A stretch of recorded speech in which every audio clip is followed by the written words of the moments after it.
I remember when I was young, I can't remember, I, maybe about the age, I think the age, maybe 8 or 9 or something, or 10.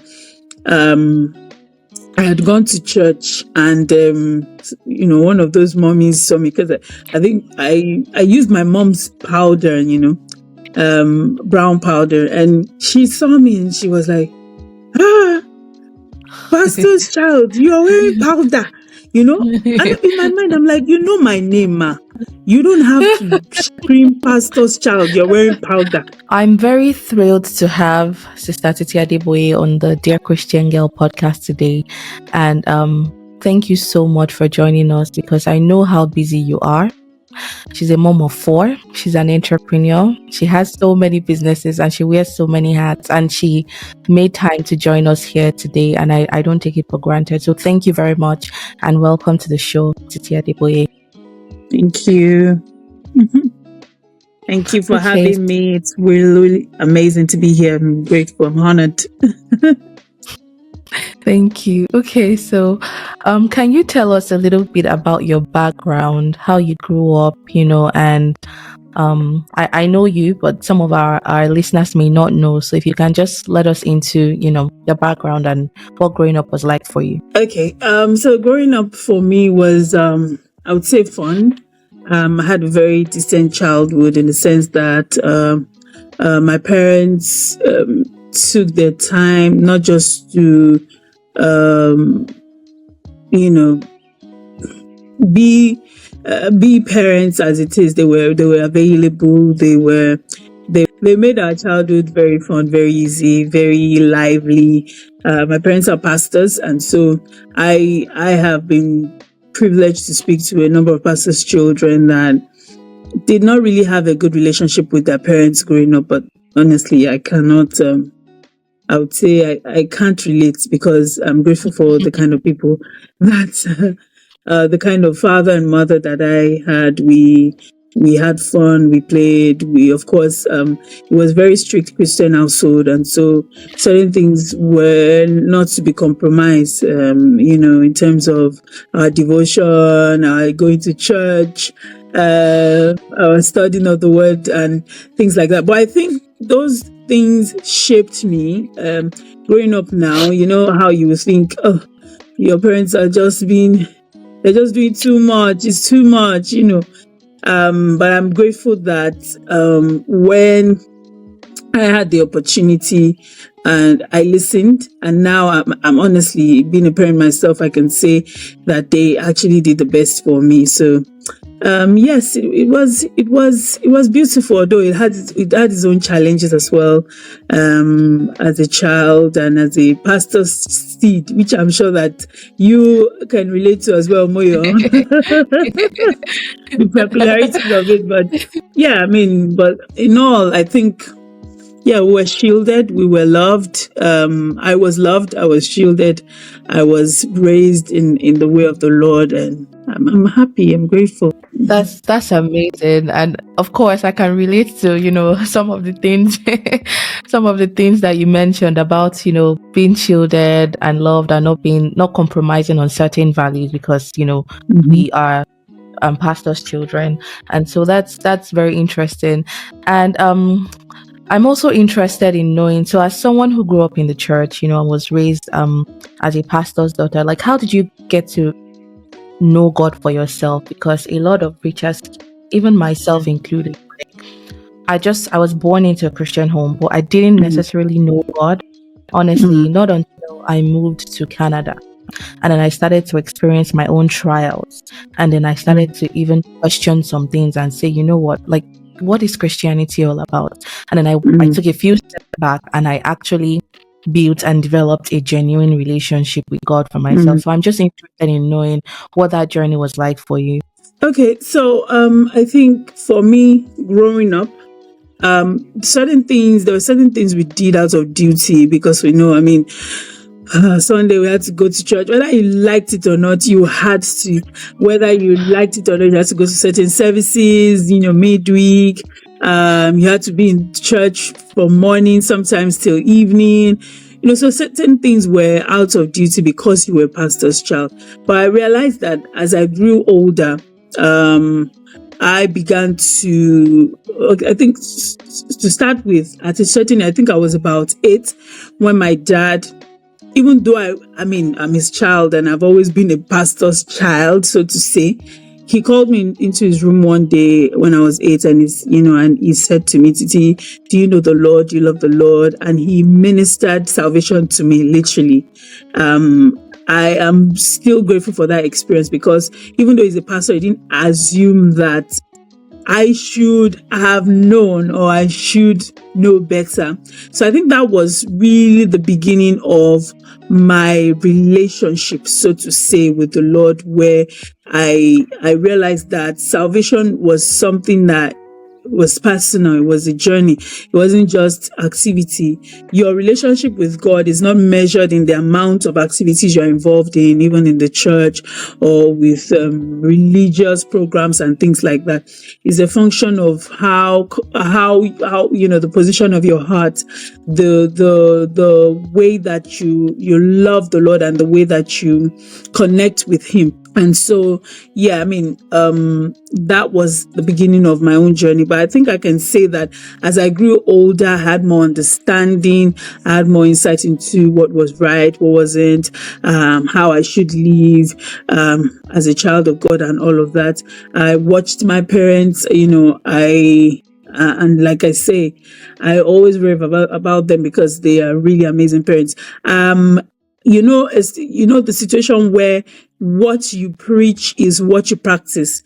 That also helped solidify my relationship with the Lord. So, for instance, I'll give an example. My dad I heard him as a child preach about faith in God and, having faith, being able to do great things, having faith that God will provide for you and all of that. And I know that there were certain instances as a child where we didn't have, I remember one specifically that we didn't have anything in our freezers. We didn't have food.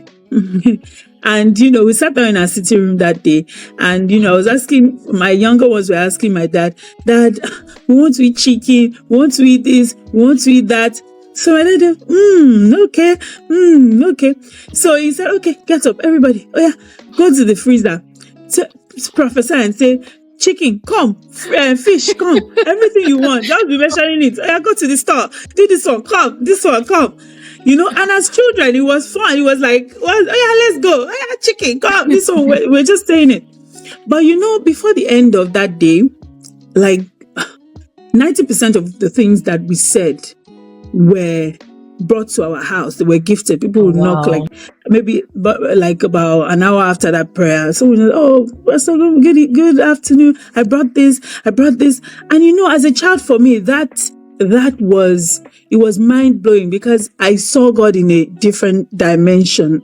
Like, okay, so this faith really does work. It's not just someone standing there and preaching about faith. It's actually real. It's actually, God actually honors the faith of a child. God honors the faith of his children, So for me, I think those were some of the experiences that formed and further solidified my belief and my connection and my relationship, as it were. It's in terms of certain principles that are obtainable to us as Christians and as his children. That's a very funny story.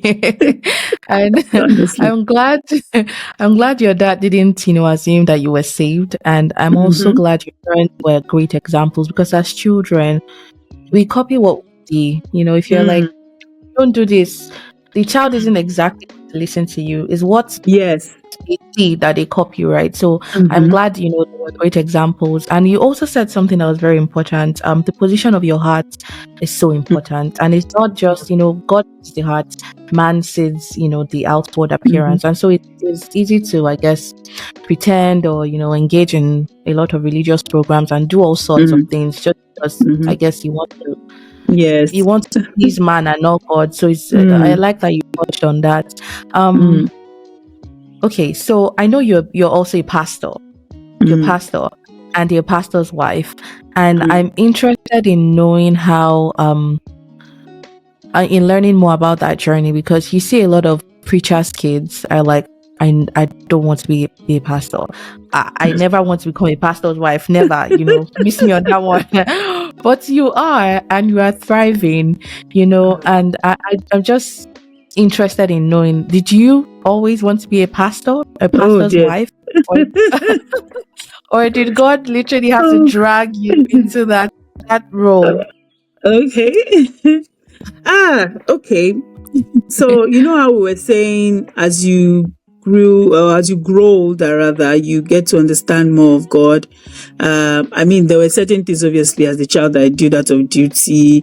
It wasn't because I was really interested. Join the choir, you join so many departments, you join choir, and you join ushering, you should join different things, because obviously it's expected of you to be involved because you're a pastor's child.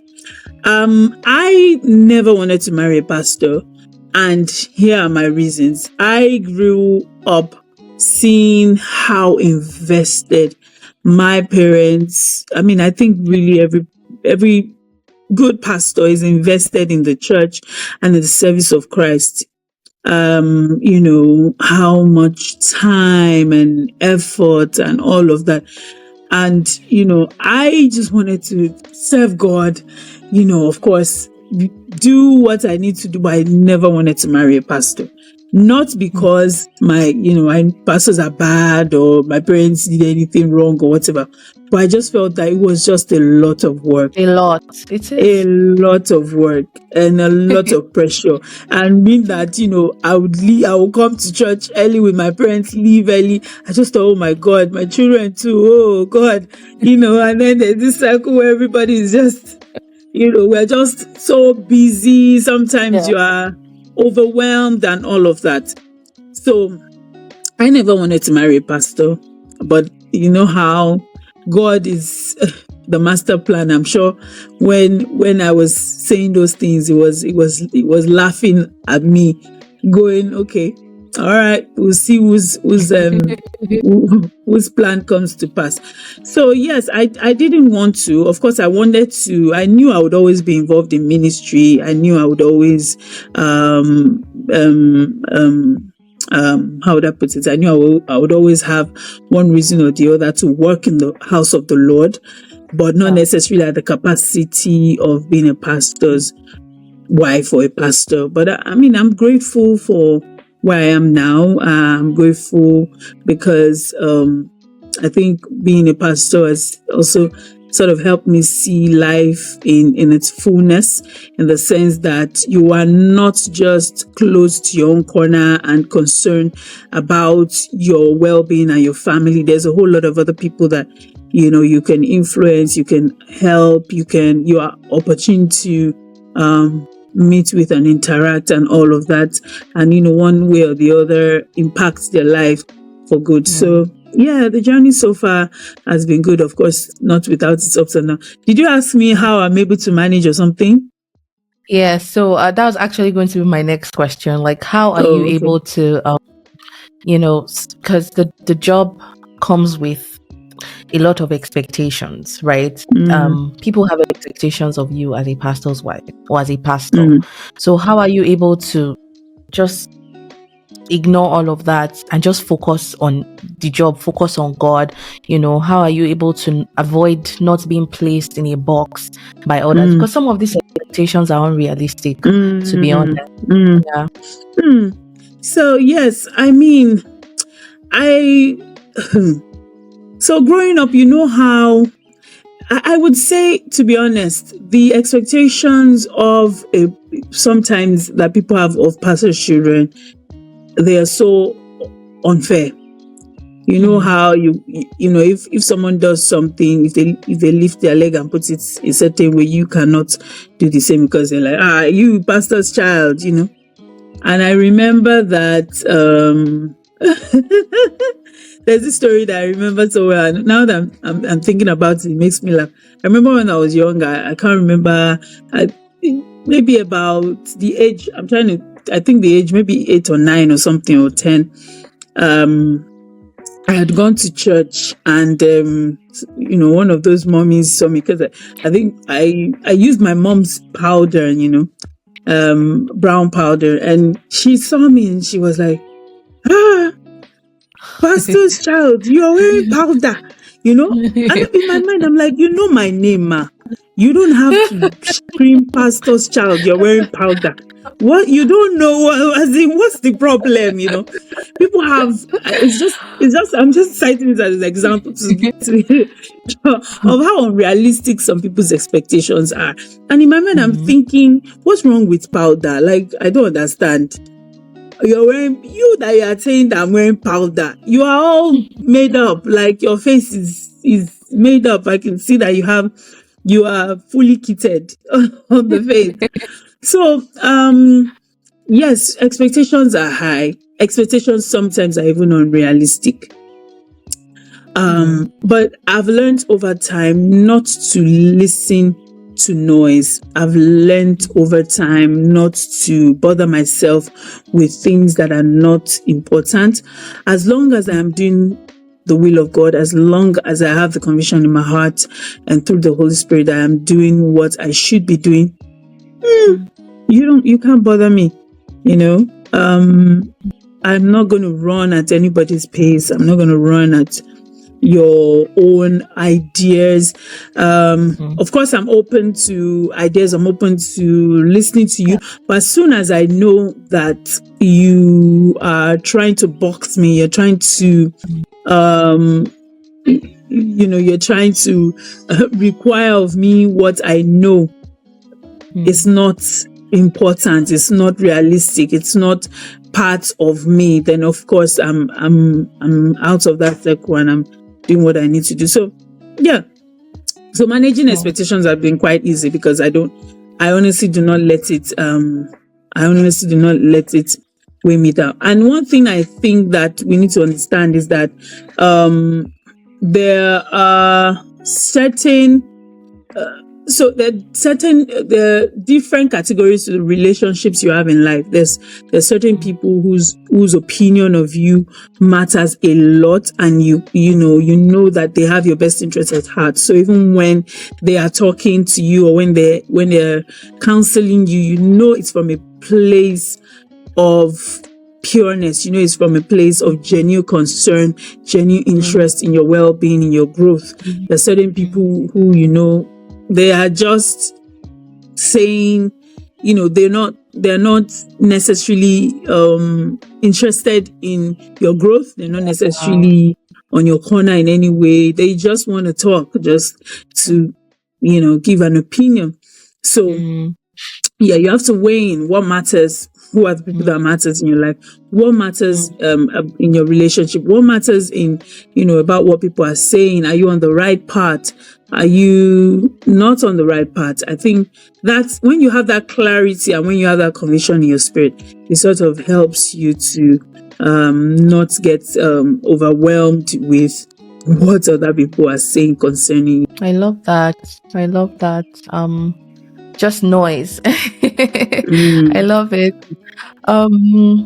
So a lot of Christian girls struggle with understanding their purpose and what God has called them to do, and you seem to have a clear understanding of that. And I mean, I've known you for a while, and I know that there was a time when you were very passionate about baking, and I know you've always been passionate about ministry. Like, you've just always seemed to I guess have a clear understanding of what you want to do and what God has called you to do. So I want to ask, like, how did you, I guess, discover what God's purpose is for your life? And what would you say to that Christian girl who's struggling to find out, like, why am I here? Like, what am I supposed to be doing, Okay, that's a very amazing question. So one thing that I know is that everyone is created for a reason. No one is an accident. No one is a mistake. Even if the circumstances that brought you to the earth might not be favorable, so to say, you did not in any way actually have an input to your creation. God is the master planner, and He has the master plan of everybody's life. So you are not a mistake. You did not come to the world by accident. God has a plan for your life, and it's something that you're supposed to do. So that is one. Number two is this. I mentioned earlier about how you grow. As you grow, you have clarity, you have direction, you have a better understanding in your in your relationship with God, and as you grow in it, about what you are supposed to be doing. So for instance, for me, one of the things that helped me over time is that I do not joke with my connection to God. I do not joke with my relationship with God. And I see that per time in my life, per season in my life, it gives me direction on what I need to be doing. So I'm trying to find an example. So for instance, now I remember after I got married, I just sitting and saying to God, Lord, what is the next phase of my life? What am I supposed to be doing now? Because again, that's another thing. There are different seasons in your life where you might be doing different things. It's not necessarily what you were doing 5 years ago that you're doing now. So you also need to be sensitive to the changes in the season that you are in. You need to give yourself grace. For instance, if you're a mother, I'm just using that as an example. There might be seasons in your life where you are nurturing your child. You are not being how do I put it? You are not being idle. You are not wasting your life. You are just in that season where you're nurturing, where that is the major assignment is for you to actually impute the love of God, the care of God, everything that God has from you into another person, So we also need to understand that, so that we give ourselves grace, so that we give ourselves, enough room not to beat ourselves up in that time. So I went to God and said, Lord, what am I supposed to be doing? Because for someone like me, that I'm always active. I like to be involved. I like to be doing, not to be idle. And I just felt like, Lord, all I'm doing is just this particular thing. He said to me, yes, that is what I would have you do at this time. When you need to move to another assignment, I will let you know this is what you're supposed to be doing. And so keep doing it. It might be like something repetitive, but it's for a reason. Keep doing this thing. So yeah, if you are struggling with finding your purpose, trust me, the best place to find your purpose is in Christ. Because if you are in Christ, if you know Him, if you have a relationship with Him, He will let you know what you are to be doing part-time. If you are not, sometimes you might feel, and I'm not saying this because I'm a pastor's wife, because I hope someone is not looking at me and going, yeah, right, yeah. What do you expect? The pastor, of course, you will say Christ. I'm honestly saying this, even if I wasn't a pastor's wife, I would genuinely say this because I have experienced it myself, and there is a difference when you have experienced something to when someone just tells you something. And so I just pray for anyone here that you actually experience Christ for yourself, because it makes a difference in your life entirely. It makes a difference in your life. I don't know if you remember this story. I think it was, don't let me just use that story because it was from Daddy Gio. So they might say, oh yeah, Daddy Gio's story. But I remember I have a friend, and I remember that a while back she told me God told her to quit her job at the bank and start doing something else, particular thing. And the job she had been doing at the bank at the time was she had spent about 8 years. She started this new thing, even though it seemed less of what she was doing at the bank. It didn't make sense. Even her family was like, are you sure you are all right? Like, you were going to leave the bank and then go and be doing this thing. It's not making any sense, but within 2 years, the place that she got to, in terms of her finances, in terms of her stability mentally, in terms of the stress level that she had been experiencing and all of that, compared to 10 years at the bank, it was like she was far off. She was in 2 years what she had already gained in 10 years at the bank. 8 years of hard work and sweat that she had, when she was at the bank. So the Lord can order your steps. God can give you direction. God can help you in your life. And I think that one of the ways that you know your purpose, like I mentioned, is by your connection to God, in Him guiding your heart as to which direction to go in life. Another thing would be, of course, when you might realize that you keep getting pulled to a certain direction in life. Say, for instance, you just have this special love for a certain thing that God has placed in your life. No matter what you do, you keep coming back to this thing. It might be a direction that you need to look at and see how best you can find expression, so that you find true fulfillment. Because activity is not the same thing as fulfillment. You can be doing something actively, you can be working, you can be doing this, but you're not feeling fulfilled. I've had people come to tell me, Sister Tide, I'm doing this thing, I've been doing it so well for so long, but I'm not finding fulfillment in it. I'm not happy. I don't feel rested. I just feel like I shouldn't be doing it. It's not bad. I make so much money, from here and here. I get to travel, I get to this, but I genuinely in my heart, I know that I shouldn't be, doing this thing. So you might find that your, purpose stems from certain gifts, certain calling that God has placed in your life.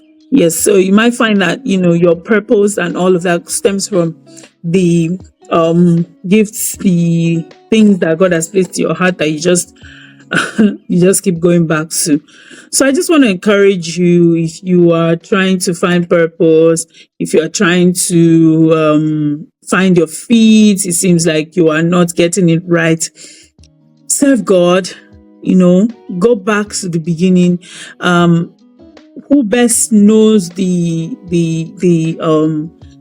book better than the author himself? The author is the one that knows how well the book is. They can give you the full brief of everything. So I just want to encourage you to do that. I also want to encourage you to pay attention, listen to counsel, because there is guidance, there is clarity in the place of counsel. There's clarity when you can speak with people that genuinely have your interest at heart and can guide you on what to do in life and what way to go. I hope that helps. Yes, that helps. Thank you very much. In fact, you already answered the last question. I was going to ask, what advice do you have to that Christian girl who is listening and just confused, who has identity crisis or doesn't know what God is calling her to do? But you've answered that question.